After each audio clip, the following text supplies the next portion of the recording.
전능하신 하나님을 찬양합니다. 나의 가장 낮은 마음 기뻐하시는 주님께 찬양하겠습니다. 나의 가장 낮은 마음 주님께서 기뻐하시고 작은 일에 큰 기쁨을 느끼게 하시는도다. 내가 지쳐 무력할 때 내게 힘이 되시고 아름다운 하늘나라 내 맘에 주시는도다. 우리에게 축복하신 하나님 사랑 낮은 자를 높여주시고 아름다운 하늘나라 허락하시고 내 모든 것 예비하시네. 찬양함의 기쁨을 감사함의 평안을 간구함의 하나님 알도록 하셨네. 다시 한번 고백하시겠습니다. 나의 가장 낮은 마음 주님께서 기뻐하시고 작은 일에 큰 기쁨을 느끼게 하시는도다. 내가 지쳐 무력할 때 주님 내게 힘이 되시고 아름다운 하늘나라 내 안에 주시는도다. 우리에게 축복하신 하나님 사랑 낮은 자를 높여주시고 아름다운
날이 저물어 갈 때, 빈들에서 걸을 때, 그때가 하나님의 때, 내 힘으로 안 될 때, 빈손으로 걸을 때,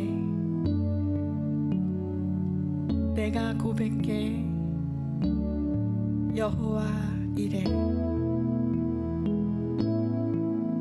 다 함께 고백하며 찬양하시겠습니다.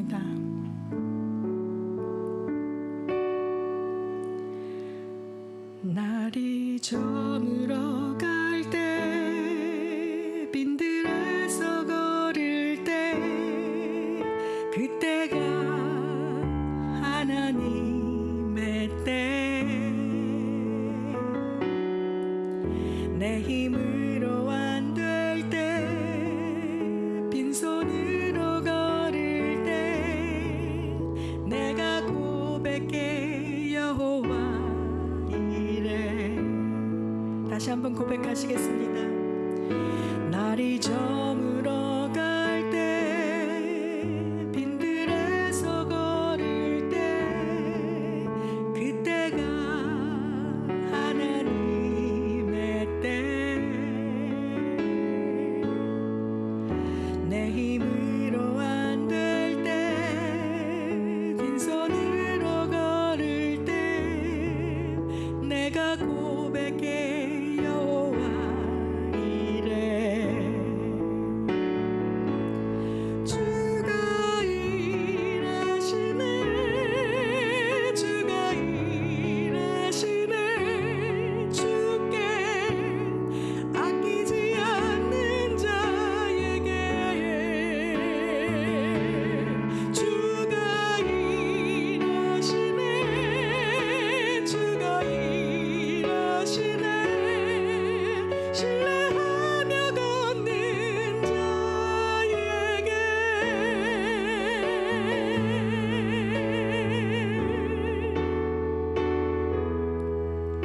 우리 모인 이곳에 주님 함께 하시네, 누리네 아버지 은혜.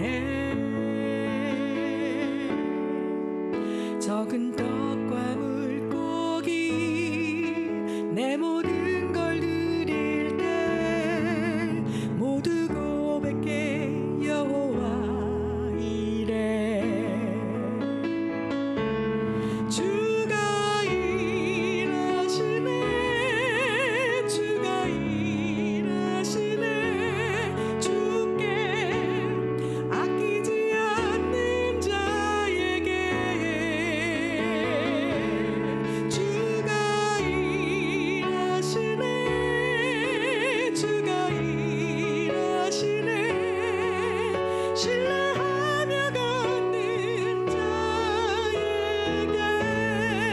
주가 일하시네, 주가 일하시네, 주가 일하시네, 주께 아끼지 않는 자에게.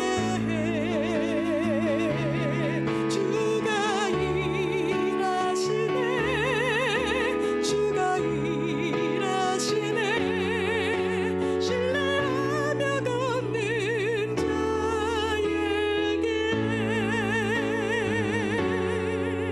신뢰하며 걷는 자에게.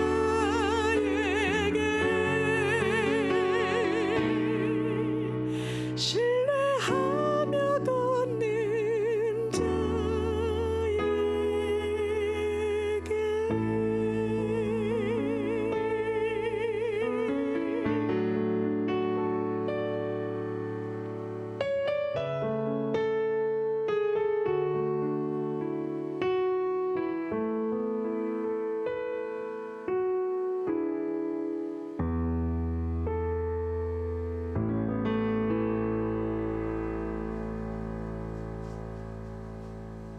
아멘.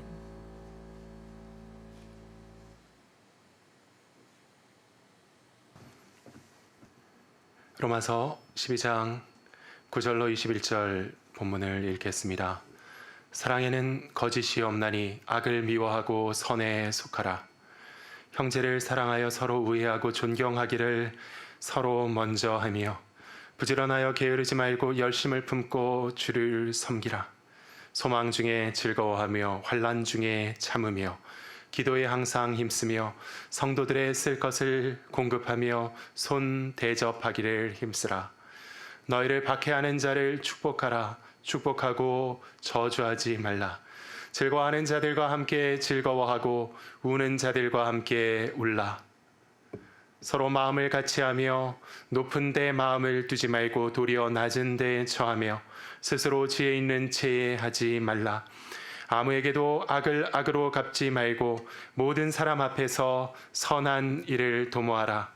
할 수 있거든 너희로서는 모든 사람과 더불어 화목하라. 내 사랑하는 자들아, 너희가 친히 원수를 갚지 말고 하나님의 진노하심에 맡기라. 기록되었으되 원수 갚는 것이 내게 있으니 내가 갚으리라고 주께서 말씀하시니라. 내 원수가 줄이거든 먹이고 목마르거든 마시게 하라. 그리함으로 내가 숯불을 그 머리에 쌓아 놓으리라. 악에게 지지 말고 선으로 악을 이기라.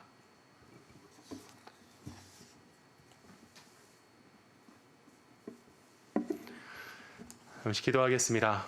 거룩하신 사랑의 주님, 감사합니다. 오늘도 귀한 주일 우리가 영으로 예배할 수 있게 하여 주시니 감사합니다. 모든 교회가 영으로 하나님을 바라며 주 안에서 하나가 되어 예배하는 줄 믿습니다. 성령님 교통하여 주시고 주님의 말씀을 열어서 하나님 음성 듣고 깨닫게 하여 주시옵소서. 예수 그리스도의 이름으로 기도하옵나이다. 아멘. 오늘 본문으로 그리스도인의 삶의 원칙이라는 제목으로 말씀을 증거하기 원합니다.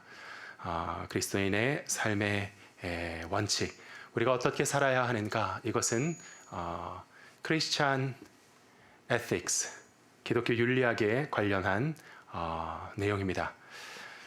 그래서 주 예수 그리스도의 복음에 관해서는 이것은 우리가 어떻게 할 것인가를 가리키는 윤리라기보다는 진리입니다. 신학적인 진리이고 우리의 구원은 하나님께서 이루신 은혜의 진리인 줄 믿습니다. 그래서 그리스도께서 우리를 위하여 십자가에 못 박혀 죽으시고 사흘 만에 부활하신 것이 진리이고 우리에게 누구든지 믿는 자에게 하나님께서 값없이 구원을 주신다는 그 은혜, 이것은 진리입니다. 우리가 어떻게 할 수 있는 것이 아닙니다. 그리스도인의 윤리는 우리가 어떻게 살아야 하는가, 어떻게 행동해야 하는가, 이것은 우리에게 구원을 주는 것이 아닙니다. 우리가 믿음으로 구원받고 하나님의 자녀가 된 것은 영원한 기정사실인 줄 믿습니다. 하지만 그 복음의 진리에 입각했을 때 우리의 삶에서 우리가 하나님의 은혜에 화답하고 인생에서 마땅히 지켜야 하는 성도의 원칙, 우리의 행동의 규범은 무엇인가, 그것을 오늘 바울 사도는 우리에게 가르치고 있습니다. 그래서 오늘 본문 가운데 그 첫 번째 구절이 굉장히 중요하다고 생각됩니다. 사랑에는 거짓이 없나니 악을 미워하고 선에 속하라. 참 재밌는 것은 이 원문을 보면은요, 그 명사, 형용사, 그리고 분사, 목적어, 분사, 목적어 이렇게 되어 있습니다. 그래서 본동사가 쭉 생략되어 있습니다. 모든 규범에 있어가지고, 그래서 우리의 어떤 상당히 이것도 기술적이죠. 어떤 그것을 설명하는 객관적인 어떤 사실, 사랑은 거짓이 없는 것. 그러므로 악을 미워하고 선을 추구하는 우리들. 이런 어떤 형용사 구와 같이 되어 있습니다.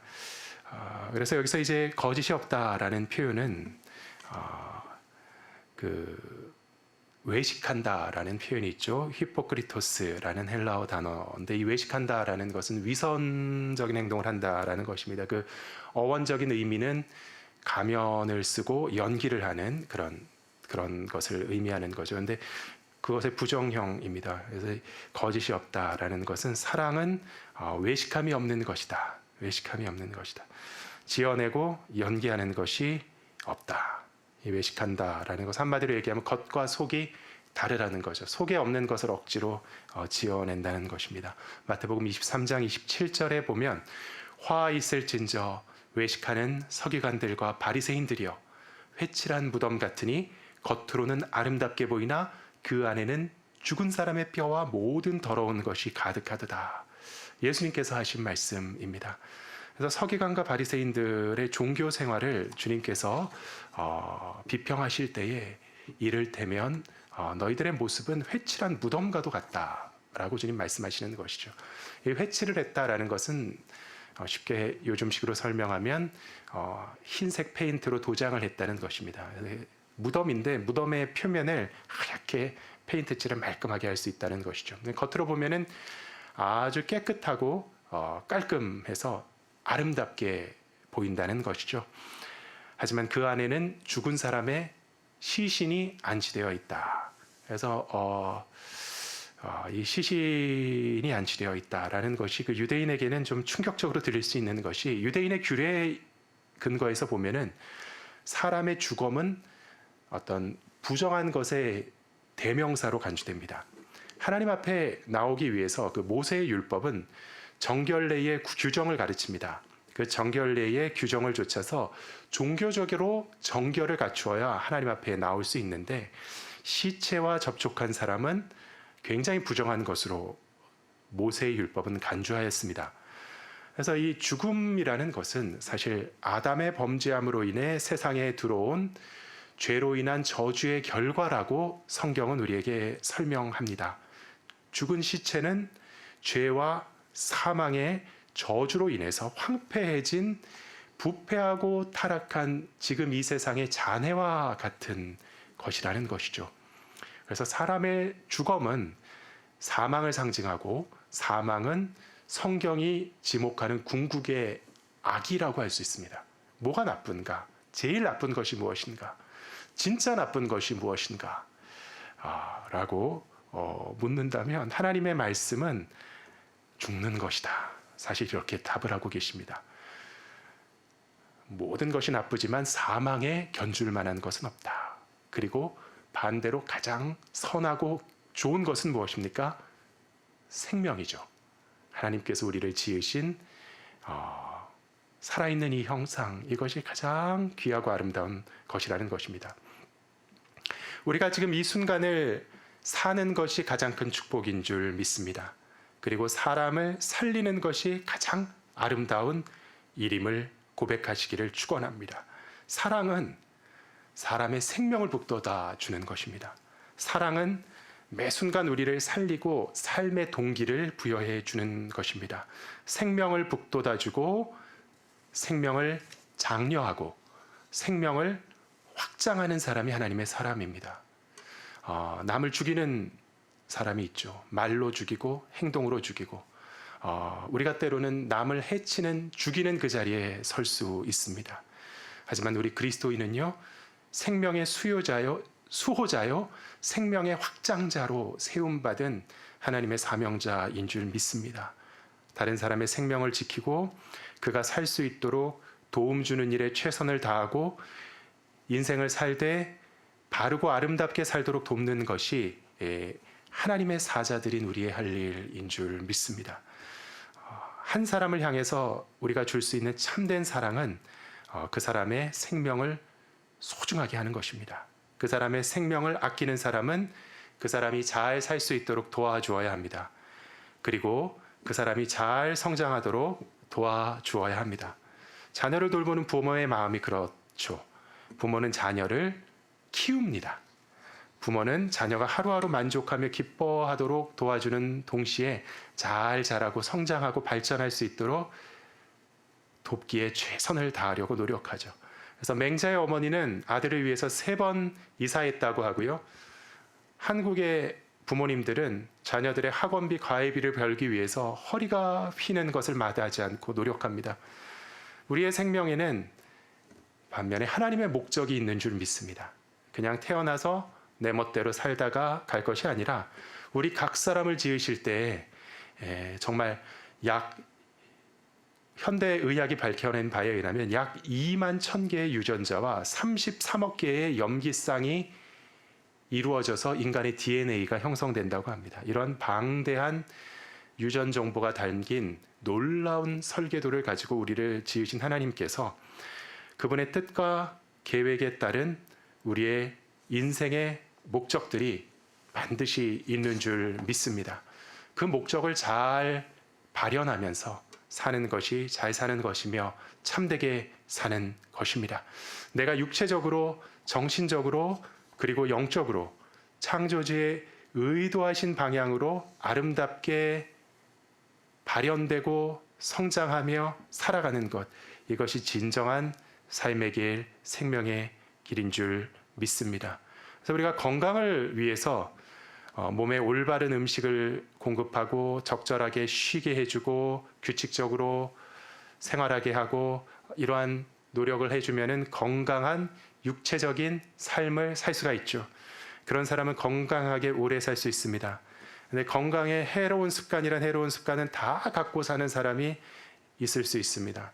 맨날 과로하고 과음하고 담배도 많이 피고 운동은 하나도 안 하고 해로운 음식만 먹고 스트레스를 콱콱 받고 마음의 어떤 그 스트레스를 풀 줄 모르고 뭐 이런 습관만 가지고 사는 사람이 있다면 그 사람이 그렇게 살아간다고 할 수 있지만 다르게 말하면 그 사람은 죽음의 길을 따라 살아가고 있다.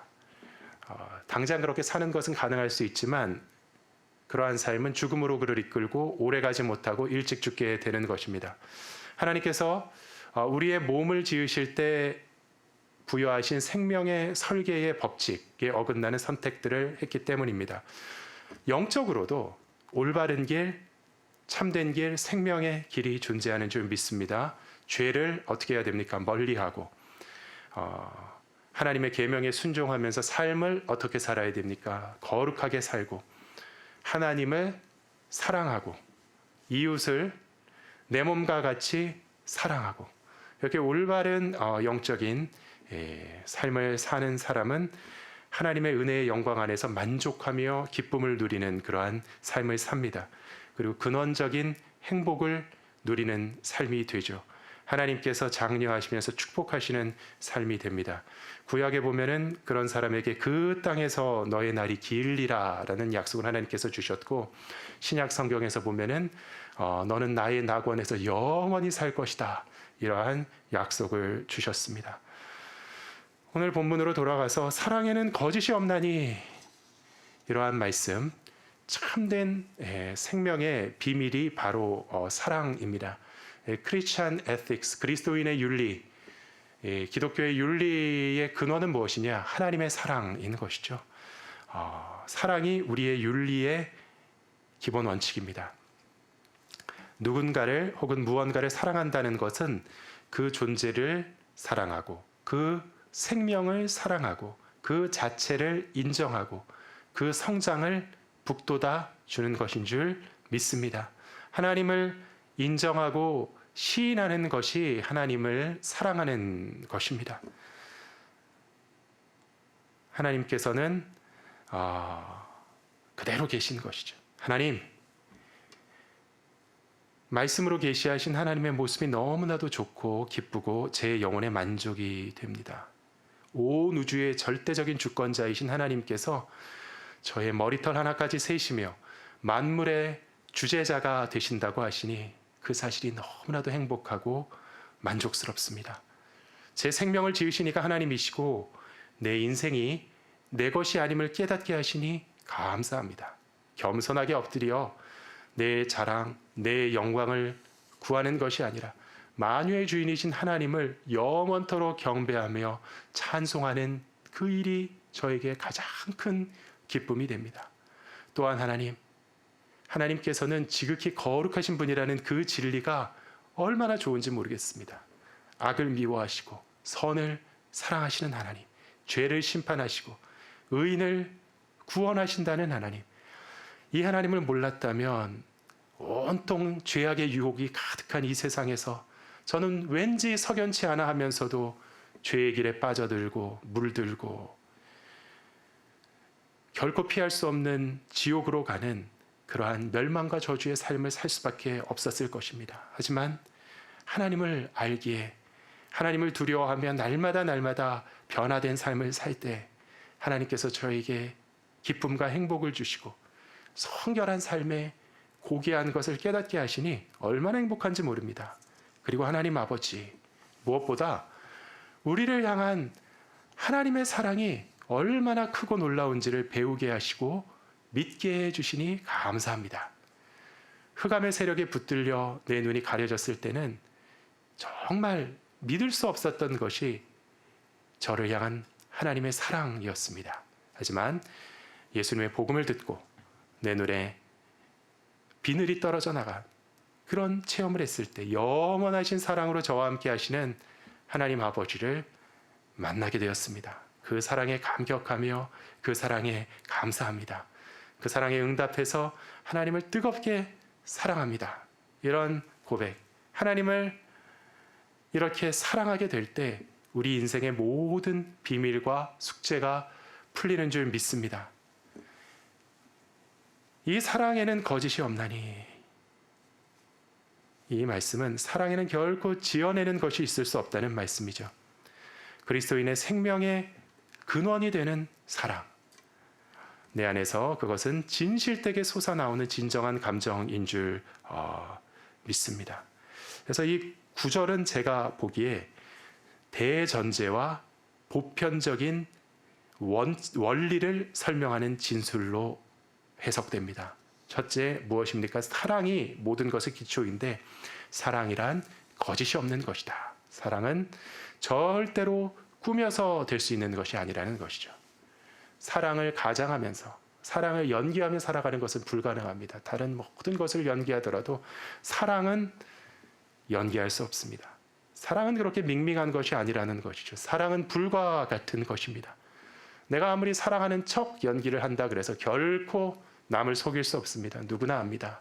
내 안에 내가 주장하는 사랑이 진짜 있는지 아니면 가짜인지, 여기 사랑이 있는지 없는지, 사랑이 역사하는 그 자리에서 우리는 확연히 확인할 수 있습니다. 사랑은 애매한 것이 아닙니다. 사랑에는 거짓이 없나니, 이 사랑은 가장 진정성 있는 감정인 것이죠. 가장 진실하고 정직할 때 비로소 우리 안에 준비되는 은혜의 감정이 사랑인 것입니다. 사랑은 거짓이 없는 것이니 악을 미워하며 선에 속해야 한다.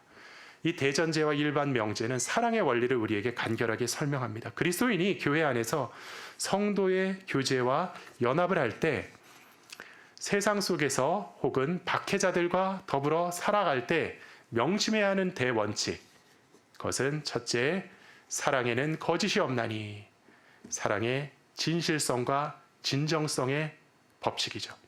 악을 미워하고 선에 속하라. 오직 선만을 도모하겠다는 일념이 있어야 한다는 것입니다. 그래서 우리의 대전제, 우리의 원칙은 하나입니다. 사랑의 원칙인데 원칙이 복잡하면 못 쓰는 법이죠. 인생을 살아가는데 우리가 기초해야 되는 기본적인 철칙은 단순해야 합니다. 내 인생의 모토가 기본적인 게 있는데 122가지야. 이런 거는 아무 쓸모가 없는 것입니다. 머리를 복잡하게 하는 교훈은 우리의 삶의 실천에 있어서 아무 도움이 안 됩니다. 단순해야지 실천에 성공할 수 있습니다. 딱 한 가지만 붙잡고 살아가는 저와 여러분 되기를 간절히 사모합니다.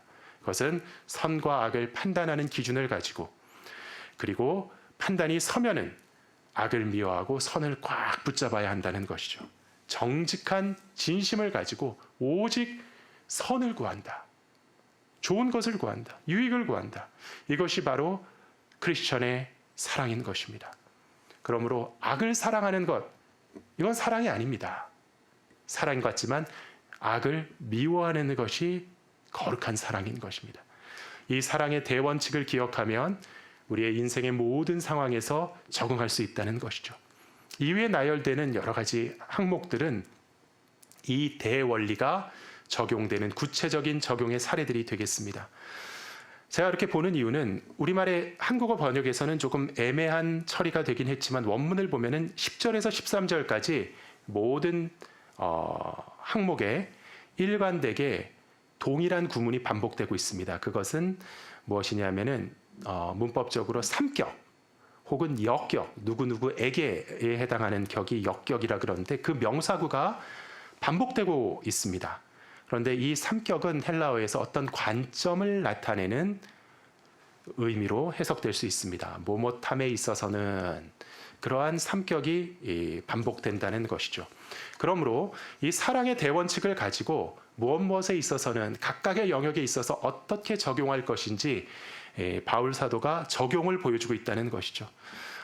정직하고 진실한 마음으로 오직 선한 것을 추구해야 된다라는 이 대원칙이 다양한 주제들에 어떻게 적용되는가. 첫째, 10절에 형제 사랑에 있어서는 서로 우애하라. 존경에 있어서는 서로를 앞세우라. 11절에 부지런함에 있어서는 태만하지 말아라. 영에 있어서는 뜨거워라. 주님께는 종이 되어 섬기라.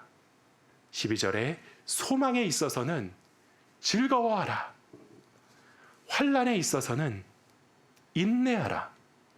그리고 기도에 있어서는 포기함 없이 전념하라.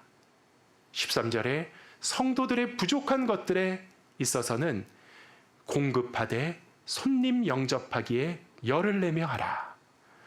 이렇게 바울 사도는 적고 있습니다. 이 모든 것들이 외워가지고 하는 것이 아니라 진심을 가지고 선한 것을 추구한다라고 하는 사랑의 마음가짐으로 매사에 임하면 자연스럽게 나올 수 있는 태도와 반응이라는 것이죠. 형제 사랑, 형제 사랑. 형제가 서로 사랑한다는 것. 이것은 당연한 그리스도인의 사랑하는 심령의 발로인 것입니다.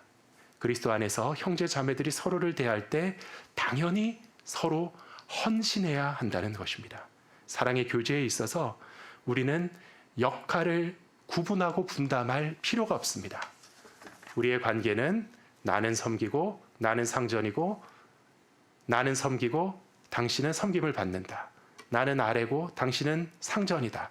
이렇게 구분을 하고 역할을 나눌 필요가 없다는 것이죠. 세상 사람들의 관계에서는 항상 그 서열을 정하고 역할을 분담하는 과정에 난리가 납니다. 인간관계 속에서 우리의 관계는 누가 갑이 되고 누가 을이 될 것인가?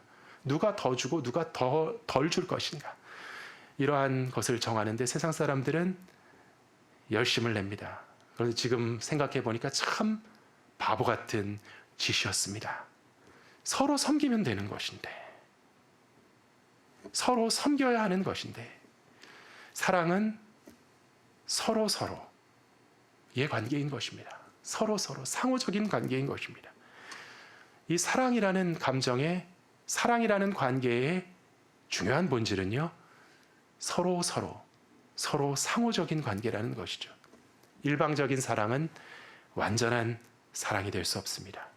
짝사랑은 비극입니다. 그리고 불완전한 미완성의 상태인 것입니다. 만약에 짝사랑으로 충분한 것이었다면 하나님께서도 괜찮으셨을 것입니다. 하나님께서 인간을 그토록 먼저 사랑하셨지만 인간은 하나님을 사랑하지 못했죠. 하지만 그것만으로 괜찮은 것이었다면 하나님께서도 괜찮다고 하셨을 것입니다. 인간을 향하신 하나님의 사랑은 완벽하셨기 때문이죠. 하지만 사랑은 본래 주고받지 않으면 완성되는 것이 아닙니다. 서로 함께 나누어야 사랑이기 때문에 하나님께는 우리 인간의 그런 모습이 괜찮지 않으셨습니다. 그래서 우리를 하나님의 자녀로 그리스도의 복음 가운데 초청하는 것이죠. 존경하기를 서로 먼저 하며, 우리가 존경도 한쪽으로 치우치는 그러한 행동이라고 흔히들 생각해 왔습니다. 우월한 사람은 존경을 받기 마련이고 열등한 사람은 존경해야 된다. 두 사람이 만나면 한 사람은 존경받고 한 사람은 존경해야 한다. 그런데 우리는 그렇게 알았지만 하나님의 말씀은 무엇을 가르칩니까? 존경은 강요받아서 하는 것이 아니다. 그냥 내가 기본적으로 다른 사람을 대하는 태도라는 것이죠. 사랑의 기본 태도인 것입니다. 존경도 사랑의 감정이 발현된 한 형태다. 그러므로 존경함에 있어 우리는 어떻게 해야 됩니까? 서로. 남이 나를 존경하기는 굉장히 바라는데 자신은 남을 존중할 줄 모르는 그런 사람. 그런 사람은 하나님의 은혜를 모르는 사람입니다. 그런 사람은 존경받을 자격이 사실은 없는 사람입니다. 그런 사람은 사랑을 모르는 철부지인 것입니다. 부지런함이 있죠. 이것은 사랑의 발로다. 이 사랑이야말로 영혼의 활력인 줄 믿습니다. 무기력해가지고 비실비실 의욕이 없는 사람, 이런 사람에게 정말 당신은 사랑을 갖고 있군요, 이런 느낌이 들 리가 없죠. 영에 있어서 뜨거워라. 우리의 영은 성령 하나님께서 터치하시는 영역이 우리의 영입니다. 성령님과 동행함에 있어서 우리는 뜨거워야 합니다. 열정이 가득해야 합니다. 냉랭한 사람은 사랑이 없는 사람이고 하나님의 자녀가 아님을 말씀이 가르칩니다. 소망에 있어서는 어떻게 하라고요? 즐거워하라. 이것이 바로 하나님의 우리 인생을 향하신 중요한 뜻이죠. 항상 기뻐하라. 항상 기뻐하는 것. 이것은 우리 주 예수 그리스도 안에서 우리를 향하신 하나님의 뜻인 줄 믿습니다. 오직 선을 추구하라 라고 대전제가 우리에게 명령하셨죠. 기뻐하는 것이 선한 것입니까? 비관하는 것이 선한 것입니까? 어떤 인간 인생의 환경 속에서 기뻐하는 것이 좋은 것입니까? 비관하는 것이 좋은 것입니까? 환난에 있어서는 인내하라. 이 환난은 소망과 동전의 양면과 같은 관계에 있는 것이죠. 소망은 곧 환난 가운데 기뻐하는 것이 소망입니다.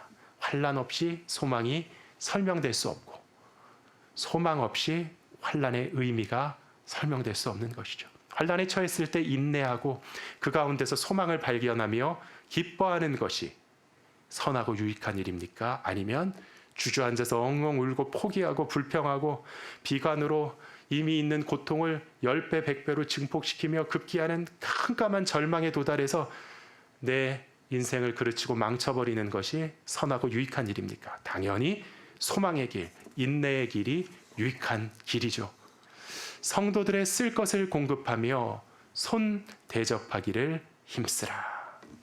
자연스럽게 선을 추구하는 우리의 사랑 속에서 나오는 행동이죠. 14절에 보면은요, 너희를 박해하는 자를 축복하라. 축복하고 저주하지 말라. 즐거워하는 자들과 함께 즐거워하고 우는 자들과 함께 울라. 세상 사람들에 대해서, 세상 사람들이 우리를 박해하면 뭐라 그럽니까? 그 사람을 축복해라. 축복하고 저주하지 말아라. 욕하지 말라라는 것입니다. 저주하지 말라. 인형 만들어 가지고 바늘 꽂고 못 박으면서 막 죽어라 이게 저주가 아니라 XX 욕하는 것이 저주하는 것이죠. 박해하는 사람을 축복해라. 좋은 말을 해줘라. 즐거워하는 자들과 함께 즐거워하고 우는 자들과 함께 울라. 세상의 이웃들을 대할 때 우리는 그 사람들에게 순수한 호의를 가지고 공감해줘야 합니다. 그렇게 거룩하고 고상하고 아름다운 일로 즐거워하는 세상 사람들이 많지 않습니다. 하지만 그 사람이 무슨 일로 기뻐하면 함께 기뻐해주고 울면은 함께 울어주고 판단하고 정죄하지 않는 것이죠. 서로 마음을 같이 하며 높은 데 마음을 두지 말고 도리어 낮은 데 처하며 스스로 지혜 있는 채 하지 말라. 이 두 번째, 세상 사람들을 어떻게 대할 것인가? 이 질문이 대답되고 있습니다. 첫 번째는 교회 안에 있는 하나님의 성도들을 대할 때 사랑의 원칙은 어떻게 적용될 것인가? 이 질문에 대한 답은요, 한마디로 서로로 답이 될 수 있습니다. 서로 섬기고 서로 높이고 서로 베풀어라. 이것이 이 단순한 것이 하나님 나라의 특징, 이 쉬운 것이 하나님 나라의 비밀임을 깨닫는데요.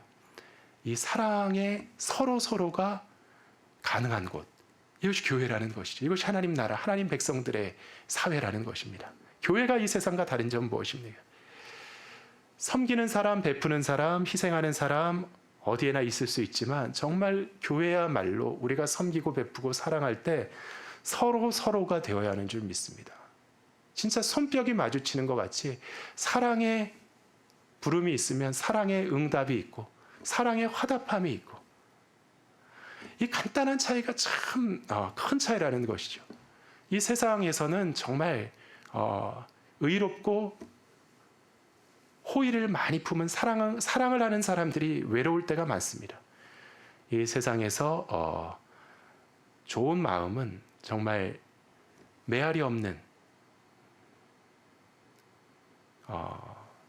그것이 될 수 있죠. 별것 아닌 것 같지만 정말 별것 아니고 당연한 것이지만 세상에는 정말 찾기 힘든 조화와 화합, 이것이 교회의 사랑인 줄 믿습니다. 교회의 사랑과 교제는 정말 중요한 것이 누구 한 사람 내가 열심히 섬기고 사랑하는 데서 그치지 않고 이 교감이 되어야 하는 줄 믿습니다. 서로 교제가 정말 이루어져야 되는 거죠. 서로가 돼야 된다는 것이죠. 소리 없는 메아리면 안 되는 것입니다. 마주칠 손뼉이 없는 그런 하이파이브 안 되는 것이죠. 혼자 하는 사랑도 좋지만 함께하는 사랑, 서로를 섬겨주는 사랑, 이게 정말 좋고 깊은 그러한 것이죠. 그래서 성도는 참된 교회를 사랑하는 것입니다.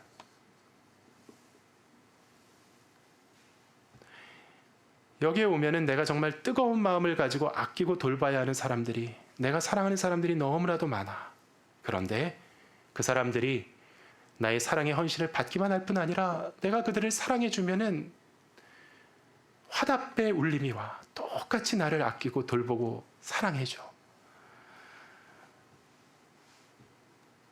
이러한 사랑의 경험이 있는 공간을 우리는 정말 그리워할 것입니다. 그런 교회를 만들고 그런 교회 안에서 꼭 한번 살아보기를 간절한 마음으로 꿈꿔봅니다.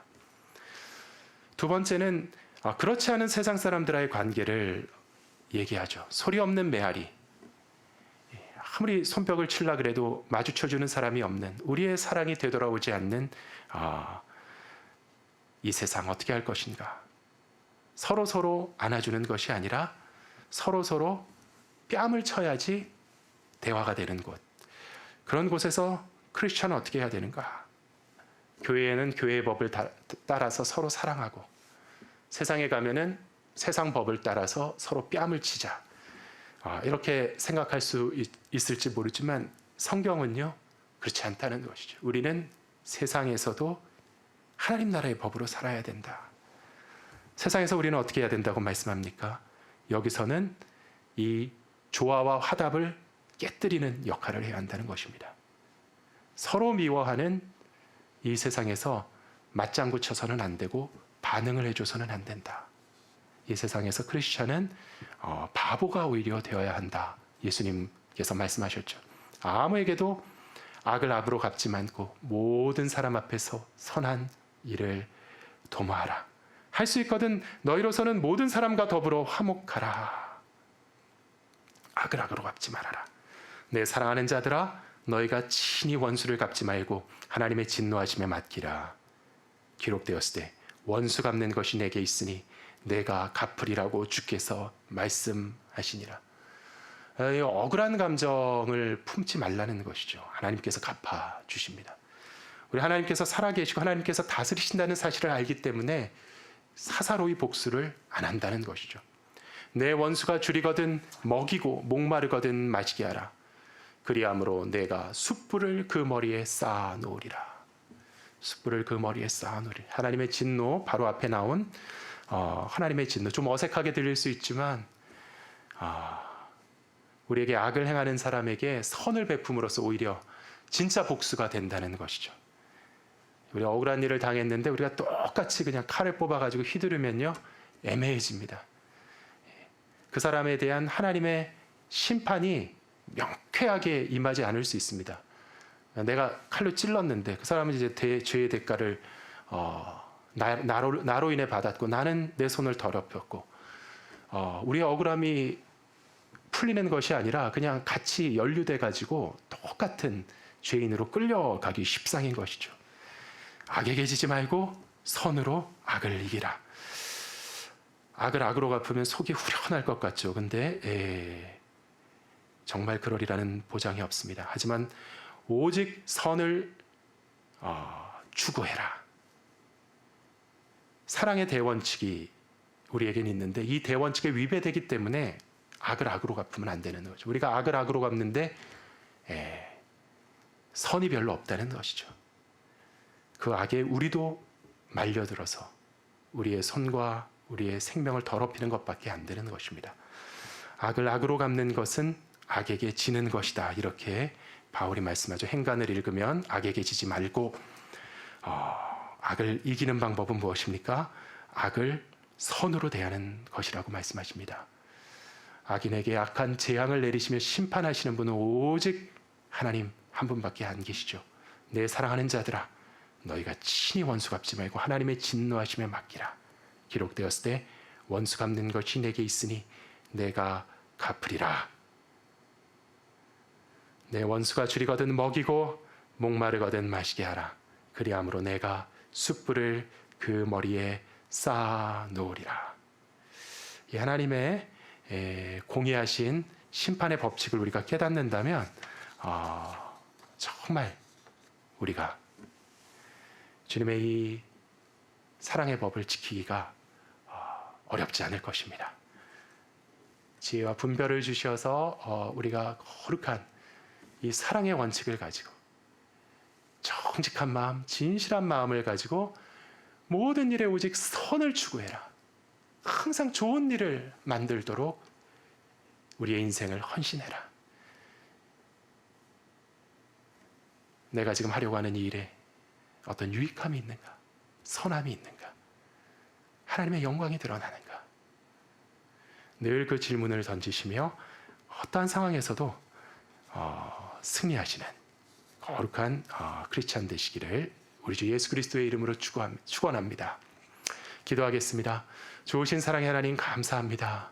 주님의 말씀으로 하나님의 사랑의 복음으로 그 은혜로 우리가 구원받았사오니 이 사랑의 원리 위에 우리의 삶을 지어가는 거룩한 주의 자녀 되게 하여 주시옵소서. 언제 어느 곳에서나 정직하고 진실한 마음으로 하나님 주시는 은혜의 감동으로 악을 멀리하고 선을 붙잡는 거룩한 주의 자녀 되게 하여 주시옵소서.